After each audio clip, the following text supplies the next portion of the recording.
Praise the Lord. கர்த்தருடைய பரிசுத்த நாமத்துக்கு மகிமை உண்டாவதாக.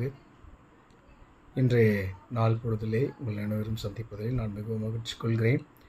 கர்த்தர் உங்களையும் உங்கள் குடும்பங்களையும் ஆசீர்வதித்து பாதுகாத்து வழிநடத்துவாராக. எனக்கு அருமையானவர்களே, இன்றைய நாளுக்கான இறை வாக்கியம் யாத்திராகமத்தின் புஸ்தகம் 23ஆம் அதிகாரம் 25ஆம் வசனம். உங்கள் தேவனாகிய கர்த்தரையே சேவிக்க கடவீர்கள். அவர் உன் அப்பத்தையும் உன் தண்ணீரையும் ஆசீர்வதிப்பார். வியாதியை உன்னிலிருந்து விலக்குவேன். எனக்கு அருமையானவர்களே, நாம் நம்முடைய தேவனாகிய கர்த்தரை சேவிக்கும்போது ஆண்டவர் நம்முடைய அப்பத்தையும் தண்ணீரையும் ஆசீர்வதிக்கிறார். அது மட்டும் இல்லாமல் வியாதியை நம்மளிலிருந்து விலக்கி வைக்கிறார்.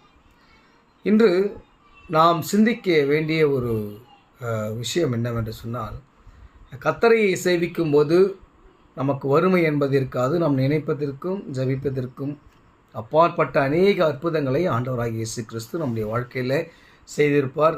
ஒன்றுமே இல்லாத சமயத்தில் கர்த்தர் நம்மளை எப்படி இஸ்ரவேல் மக்களுக்கு மன்னாவை கொடுத்து ராஜ உணவை கொடுத்து போஷித்தாரோ, அப்படி நம்முடைய வாழ்க்கையில் கூட நாம் நினைப்பதற்கு மேலாக காரியத்தை நடப்பித்து நம்மளை போஷித்து வழிநடத்தியிருப்பார். இதில் எந்த ஒரு சந்தேகமில்லை. ஏன்னா நம்மளுக்கு தெரியும், இந்த காரியத்துக்காக நம்ம ஒரு விஷயத்தை நாள் முழுக்க இல்லை ஒரு வாரம் 2 வாரம் ஒரு மாதமாக வேதனைப்பட்டு கொண்டே இருப்போம். நாளில் இருந்துச்சு வாடகை தரணும், இல்லை டியூ கட்டணும், ஹவுஸ் லோன் கட்டணும், கார் லோன் கட்டணும், இப்படி அநேக காரியங்களை குறித்து நாம் கவலைப்பட்டிருப்போம். ஆனால் அந்த நாள் நெருங்கும்போது, அந்த நாள் வரும்போது கர்த்தர் எப்படி ஒரு யார் மூலமாவது ஒரு அற்புதத்தை நம்மளுக்கு செய்வார். ஏதாவது ஒரு மூலமாக நம்மளுக்கு அற்புதம் செய்யப்படும். அதுதான் நாம் கர்த்தரை சேவிக்கும்போது கர்த்தர் நம்முடைய அப்பத்தையும் தண்ணீரையும் ஆசீர்வதிப்பது மட்டுமல்லாமல் வியாதியை நம்மளிருந்து விலக்கி விடுகிறார்.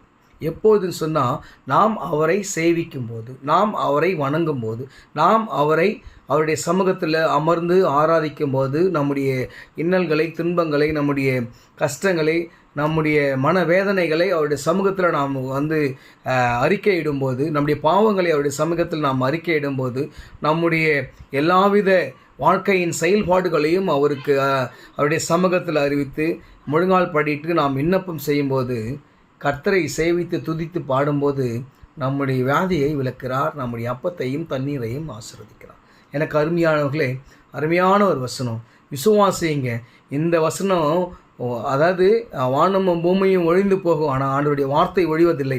இந்த வார்த்தை ஒழியாது. நீங்கள் இதை சொல்லியே ஜெபம் பண்ணி கடவுள்கிட்ட கேளுங்க. கர்த்தர் உங்களுடைய குடும்பத்தின் அப்பத்தையும் தண்ணீரையும் ஆசீர்வதி